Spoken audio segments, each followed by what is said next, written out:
Hello everyone, সকালবেলা আমার মুডটা একদমই ভালো না। কারণ তোমরা নিজেরাই আমাদের ঘরের চারিদিকে খালি জলের জল জল বৃষ্টি হয়েছে, একদমই মুডটা খারাপ হয়ে গেছে আমার ঘুম থেকে উঠে। আর এরা এখানে ঘুমাচ্ছে। এখানে আমি বিছানাটা গুছিয়ে নিই, আর যা কাজ বাজ আছে সকালে সেগুলো আমি সেরে নিই, তারপর কথা হচ্ছে।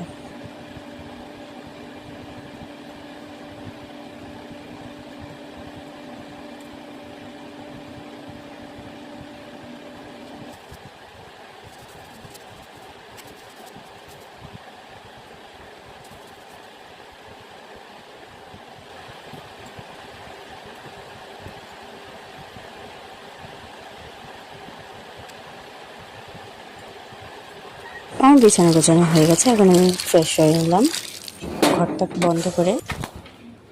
আর গিয়েই সুনু আমাকে ওয়েলকাম করে নিল।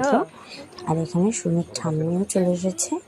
সকাল হলেই তো কাজের আর শেষ থাকে না ওই ঘরে, সারাদিন কাজ করতে থাকে। আর এখানে আমার সুনু খালি দুষ্টুমি করে বেড়াচ্ছে, সেগুলো একটু দেখো। সকাল হলেই ওর দুষ্টুমি চালু হয়ে যায়। সকালবেলা ঘুম থেকে উঠে ও সবার আগে ঠাম্মির ঘরে এসে মানে দুষ্টুমির আর শেষ থাকে না, সকাল থেকে শুরু হয়ে যায়। আর রাতে যতক্ষণ না ঘুমাবে ততক্ষণ অবধি ও দুষ্টুমি করতেই থাকবে। আর এখানে আমি আর আকৃতি একটু চলে এসেছি বাজারে। আর তার আগে ওর একটা মাসির বাড়িতে একটা কাজ ছিল, সেই জন্য গেছিলাম। আর গিয়ে দেখি কি জল আর জল। বৃষ্টি ঠিক আছে, কিন্তু এই যে এই জল কাদা, এই জন্য আমার বৃষ্টি বর্ষাকালে একদম পছন্দ না। তারপর সেই মাসির বাড়ির কাজ মিটিয়ে আমরা দুজন মিলে চলে এলাম বাজারে গিয়ে বাজারে আমরা ঢুকছি। আর বাজারের মাঠে পুরো মাঠ তো নেই, পুকুর হয়ে গেছে। আর এখানে আকৃতি সবার ফার্স্টে মাছের দোকানে চলে গেল মাছ নেবার জন্য। আর আমি যেহেতু মঙ্গলবার আমার নিরামিষ খেতে, আমি হনুমানজির পুজো করি, তাই জন্য আমি মাছ নিলাম। আর এখানে মাছ নিয়ে আমার ডার্লিং বেরোচ্ছে স্লো মোশনে একদম। তো তারপর আমরা হাঁটতে চলে আসলাম মিষ্টির দোকানে, কারণ ঠাকুরের জন্য মিষ্টি নিতে হবে।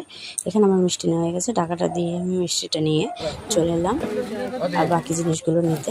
তারপর এখান থেকেও টাকা ফেরত নিয়ে আকৃতি তার বান্ধবীর সাথে একটু গল্প করে নিল। আর এখানে দিদা আমার নাচ দেখাচ্ছিল, আমরা সবাই তাই নিয়ে একটু হাসাহাসি করছিলাম। আর আমি বাজারে গেলে জিনিস বলবো না তা ইম্পসিবল, এখানে আমি একটা জিনিস ভুলে গেছি, তো সেটা নিয়ে নিই দোকান থেকে। এখানে একটু উকি মেরে নিলাম, পুজো দেওয়া কমপ্লিট।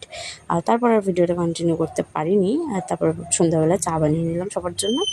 আর এখানে কাকি বলছে সেটা শোনো। নিমকিগুলো গন্ধ, এত গন্ধ খেতেই পারছি না। এতটা নিমকি ফেলে দিতে হবে।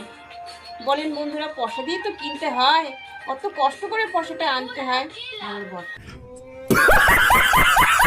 তো তারপর আমি আমার চাটা নিয়ে নিলাম, আর এখানে জায়গাটা পরিষ্কার করে নিলাম, নাহলে শাশুড়ি খুব বকবে।